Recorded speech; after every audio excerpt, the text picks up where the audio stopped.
Me and Sosa in the whip, got two bitches in the back.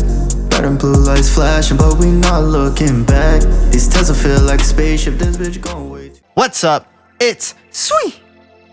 So I watched Mushi-Shi. So basically the main character, his name is Genko. He's basically this white-haired dude. He smokes a blunt all the time. Pretty cool guy. He's a Mushi master. Mushi is like life in its purest form or some shit. He said something like it's close to the heart, but I ain't gonna lie, I didn't really get it. So I'm just gonna say spirits, because that's basically what it is. Anyways, he's going through this jungle and meets this kid who lives alone, and he can just basically draw stuff and it comes to life. Essentially, draw to life superpowers. And basically he goes through the sad backstory. He's like, damn man, my fucking grandma's dead. And then he's like, but you can stay at the crib and shit and chill here. You don't gotta leave. Genko stays. He gotta like piss or shit or something. Walking down the hallway, he sees a little girl. Who's the little girl? You guessed it. It's the grandma. Then Genko explains to her that she didn't fully pass on yet into a full Mushi, and basically she needs to go through this ritual that she didn't finish. Who's the person that can help her with that ritual? You guessed it, it's the grandson. Then this is where I got confused. It's not the show's fault, it's actually my fault because I got distracted and started doom scrolling on Instagram.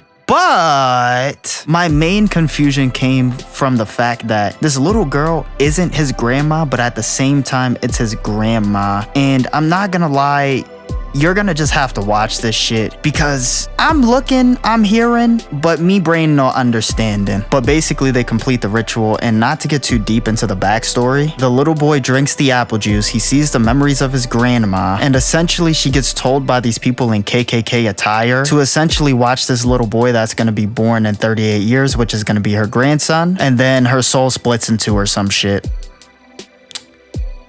So yeah, that was episode 1. Anyways, episode 2, this one's about a girl who's blindfolded because she's hypersensitive to light. And then basically her parents said, fuck you, left her with her aunt and her cousin. Future me editor, can we get some sad anime violence?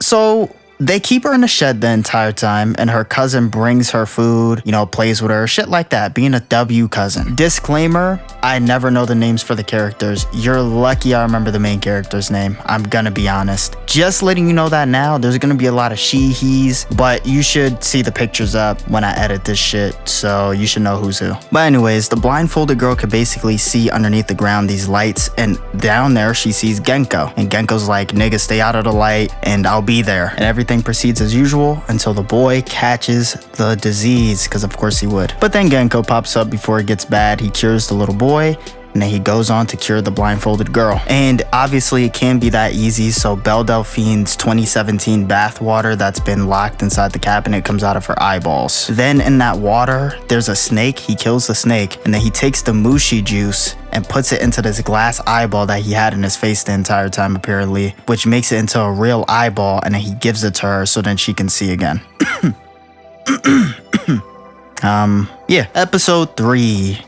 Now, Genko's in some snowy-ass place where people keep getting ear infections from these Mushi that crawl into their ears. Anyways, turns out they look like these snail-looking things. And how do you get rid of snails? Salt. Use the salt water, pours it into people's ears, and it gets rid of that. But obviously, that's not the main conflict of the episode. So basically, you have this kid who has horns growing out of his head, and his little snail thing basically eats silence instead of noise for some reason. So he hears everything now. And this specific Mushi he has is called an awe, and it's uncurable, quote unquote. Now, if you were in the Mushi Master's situation, how would you help this child alleviate his pain for a little bit? Option A, painkiller. Option B, ear medicine. Option C, earmuffs. I'll give you a second to answer. So none of those were the answer. The answer is D. We gonna hotbox this motherfucker. In episode 1, he explained what his blunt does exactly, but I'm gonna be honest, I would have brought that up earlier if I remembered. The kid couldn't hear the Mushi Master before because of all the noise, but the blunt basically silenced all that noise, so now he can hear the Mushi Master and give his sad backstory. But basically, he saw his mom covering her ears, and then he covered his ears. His mom had horns, and then once she died, he had the horns, and now he's just been dealing with this shit. And what I learned from this story is that in this world, you can't do shit without catching a curse or disease. You can't blink too hard or else you're gonna catch an eye disease. You can't fucking draw or else you're gonna get a drawing curse. And nigga, now you can't cover your ears or else you're gonna get an ear curse disease thing. But Genko goes on to the grandma and basically interrogates her about her daughter's passing. And he comes to find out that the daughter, instead of hearing a bunch of noise, she hears just complete silence. But Genko basically goes into the kid's dream, I guess, and then shows the kid how to kill the Mushi. And then after that, they go back to reality, and then the kid kills the Mushi in reality.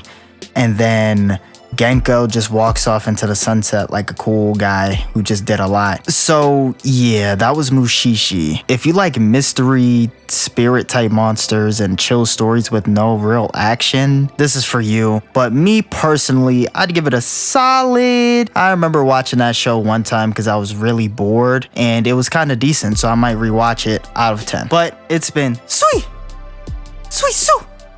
Make sure you like, comment, share, subscribe. Make sure you look in the description for all my socials, and I'll see you in the next video. Whoa. Make sure you like, comment, share, subscribe, you stupid bitch. Make sure you like, comment, share, subscribe, you stupid bitch. Not the type to beg on my knees, but I'm asking you please. Can you like, comment, share, subscribe, you stupid bitch.